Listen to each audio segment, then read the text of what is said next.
This week on the announcers table, we're talking title changes, the completion of Team Smackdown, and War Games.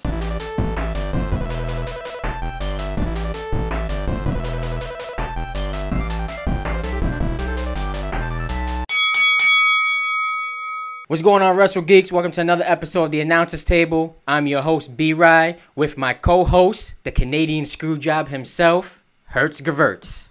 How's everyone doing tonight? This week was an interesting week in wrestling. There was a lot of things going on, a lot of spoilers due to the fact that both live shows were actually pre-recorded from the UK. That's absolutely right. You know, I can't remember the last time we had this many title changes, like just a couple of weeks before the pay-per-view event.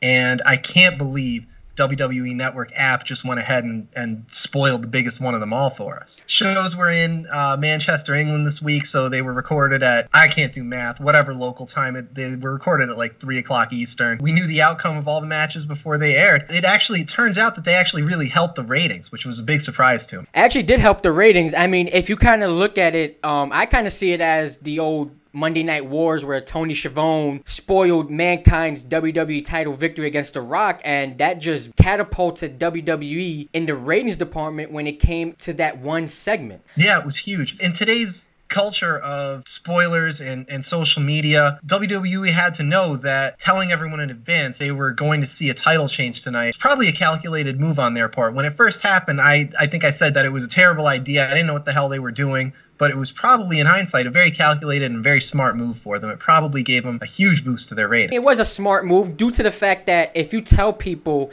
that AJ Styles defeated Jinder Mahal, people are going to want to watch your show to see how it actually happened, to see if there was any interference, to see if there was any cheating going on. But actually, there was interference, but AJ Styles took care of the interference and then hit Jinder Mahal with the big, phenomenal forearm to end the match and win the title, which was something that I was talking about in last week's episode about taking the title off of Jinder Mahal. But as you and I both know, WWE is about to do their India tour, and we all know that Jinder Mahal is going to be a two-time WWE champion. I think the best move for them would be to put the title on Jinder in India when they have the chance to do that. I think that's going to be huge for them. It's going to be an event, and it's going to be a lot of fun to watch.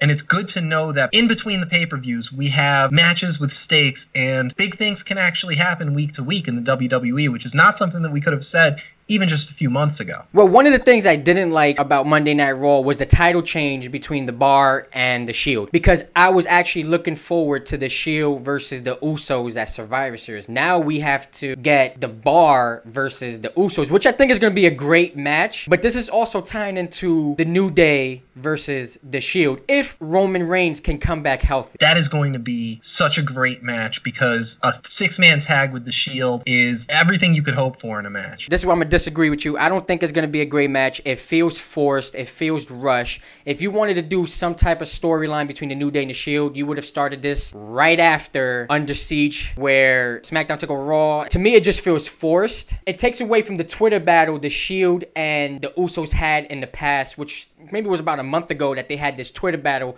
on who was the better tag team. It is forced. I don't know when it was that WWE decided that this year's Survivor Series was going to be Raw versus SmackDown. I mean, I guess they did it last year, but it felt like they just decided this again a couple of weeks ago. When SmackDown took Raw Under Siege, you had the Shield hiding in the background and trying to jump these guys from behind, and they specifically, I believe, they landed right on the New Day. I think a match between the Shield and the New Day is exactly the kind of match that Survivor Series needs. I think that Shane McMahon did a great job on Tuesday of playing up how much the New Day seems to care about SmackDown. I'm sure Kurt Angle's going to do the same thing with the Shield on Monday night, and that's going to be sort of a third Survivor Series type match. It's only going to be 3-on-3 instead of 5-on-5, but it's going to be another Raw versus SmackDown match, and that's going to make it feel like it has stakes.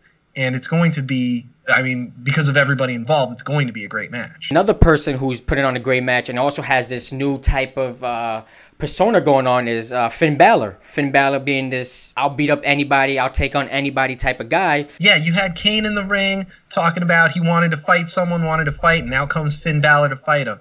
You have Samoa Joe in the ring talking about he wants to have a fight. Who comes out? It's Finn Balor. Finn Balor, all of, 120 pounds soaking wet, is coming out there and going after these monsters. and having good to great matches. I don't know how you pull a good match out of Kane in 2017, but Finn Balor found a way. And to show up like that against Samoa Joe, I know it was a double countout, which is one of the weakest finishes you can have in wrestling, but it wouldn't have made any sense to have either guy go over the other at this point. And the way that they ended that match was excellent. And to have Kurt Angle come out in true Kurt Angle sort of doddering old guy doesn't know what's going on fashion and put these two guys on the same team as your whole Raw security can't separate them. That's a great idea, Kurt. I'm sure that's going to work out very well for the Raw team. What I'm also looking forward to is the return of Bray Wyatt, because we were left with this cliffhanger between the Bray Wyatt and Finn Balor feud. Everybody was looking forward to see if there was going to be an actual Sister Abigail. We never got to actually finish that rivalry, and due to Survivor Series being a week and a half away, we may not find out to the next Raw pay-per-view if that's actually going to continue or not. But like I said, what's going on with Finn Balor is great. I just think they just need to finish this feud between him and Bray Wyatt. You know, Bray Wyatt is one of my... I got to stop you right there, because I cannot disagree with you more about that feud. That feud between Finn Balor and Bray Wyatt was so played out. They had, 5 matches already? Finn Balor's the better wrestler. We know that. It doesn't matter. Demon, no Demon. Sister Abigail, no Sister Abigail. It doesn't matter. Bray Wyatt's not beating Finn Balor again. Bray Wyatt, I think the best move for him would be to go back to SmackDown and, manage the Bludgeon Brothers. That's like just putting the Wyatt family back together. How are you going to do that? Bray Wyatt is the most underutilized superstar on the Raw roster. They were actually utilizing him with the Finn Balor feud. He ended up getting sick. They were actually going to bring out Sister Abigail finally, and then you're going to say he should just belong in SmackDown? No, he does not belong in SmackDown. He should stay on Raw. He should have this one final feud with Finn Balor, and then have him go against maybe, I don't know, who's another top dog on Raw? The Shield? And get another whole Wyatt family? Let's go back to Bray Wyatt against Roman Reigns. We haven't seen that enough. I mean, there's nothing left for Bray Wyatt on Raw. I think they've played out everything that they could have done. Bring back the Wyatt family the same way you brought back the Shield. Put Bray Wyatt in the situation where he was the most popular and the best at what he was doing. There's no reason. WWE has this mentality of always wanting to separate good things. The Shield was great, so they broke them up. There's no reason to do that. The Wyatt family was excellent the way they were. I understand, Harper got injured, Rowan got injured, these things happen. The Wyatt family was perfect the way it was. There was no need to break it up, and then they just did for no good reason. You're right about WWE breaking up good things. Another thing I want to bring up is this whole Survivor Series pay-per-view, how the whole Raw locker room doesn't look cohesive as the SmackDown locker room. Everybody on Raw seems to be a little hesitant, a little against each other. They don't know whether to trust one another. I believe that SmackDown will come out to be the winning brand in this year's Survivor Series. I think so. You have Randy Orton and Shinsuke Nakamura, who have already tagged together a bunch of times. On the other side, you have Kurt Angle, who just finished a hellacious match with Braun Strowman. Samoa Joe and Finn Balor, who had to be separated by the entire Raw security team. And you have Jason Jordan, who's terrible. So the whole Raw team doesn't make any sense. It's put together. It's a very weird combination of guys. It doesn't make much sense at all, and I just think the SmackDown team they've already worked well together. They're going to continue to work well together. They're all somehow drinking that Shane McMahon Kool-Aid, like they're forgetting he's a McMahon. I don't know. Well, it's not only that we believe SmackDown has a stronger team. Let's also bring up our other point of the biggest news of the week: John Cena coming back to SmackDown to join the SmackDown team to go up against Raw. Hit those trumpets, man. John Cena on that team. He's going to pretend like he didn't have 9 years of title matches against Randy Orton. They're going to be best friends again. And that team is packed with superstar talent, and there is no way John Cena is going to let the blue team lose at Survivor Series. Well, this is my prediction, and this has been a prediction for many, many years. But I think this is the time where John Cena is going to go heel, and I think he's going to turn his back on Team SmackDown. I don't know if you remember this a couple years back during the whole invasion angle when there was a little controversy going on with who was the inside guy who was trying to join the other team, and everybody thought it was Stone Cold Steve Austin. It ended up being Kurt Angle turning his back on Vince McMahon, and the whole WCW ECW team won that Survivor Series, which led them to have control. I believe John Cena, Mr. Five Moves of Doom, very new talent, is going to turn his back on Shane McMahon and Team SmackDown? That is a very interesting point. I don't see that happening. I think John Cena is Mr. WWE. He is brand first. He is hustle, loyalty, respect. There's no turning him heel at this point.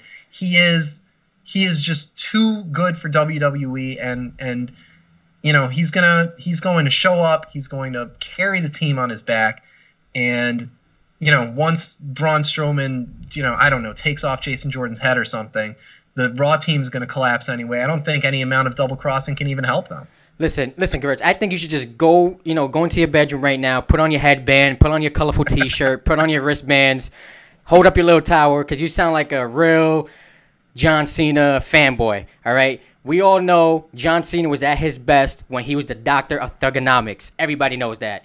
And like I said, I'm not a fan of John Cena. I'm a fan of the old Cena. I believe he's going to turn his back on Team SmackDown. So if you want to go ahead and, wear your little Fruity Pebble shirts and, your little headband, go right ahead, be on, Team Cena. But my prediction is that he's going to turn his back on Team SmackDown and help Team Raw win, even though they're not a cohesive unit and there's a lot of friction going on between that entire team. I think the only person on Team Raw that has everything going on right now and everything together is the Raw general manager himself, Kurt Angle. I think that the Raw roster is going to have more eliminations of themselves than the SmackDown roster is going to have of them. I think Braun Strowman's going to take out at least 2 members of the team. I think Jason Jordan's going to get counted out or something stupid. And, you're going to have like 1 or 2 pins by the SmackDown roster. And they're going to win that match, and I don't think it's going to be that close. I don't think they're going to do the classic WWE thing of, there's 2 guys left at the end. I don't think they're even going to do that. I think it's going to be, 4 guys left, 3 guys left on the SmackDown roster at the end of this match. All right, well, let's hopefully everything goes good. Now, before we end the show, I did want to bring up one more point, and it's the return of War Games. As you know, War Games is a very brutal match, and who gets to have this type of match? The lucky guys at NXT. And I don't know about you, Gewurz, but I'm a huge fan of NXT. And to have this type of match, who was created by the late, great Dusty Rhodes. This is his baby. This is his demonic dream that he had.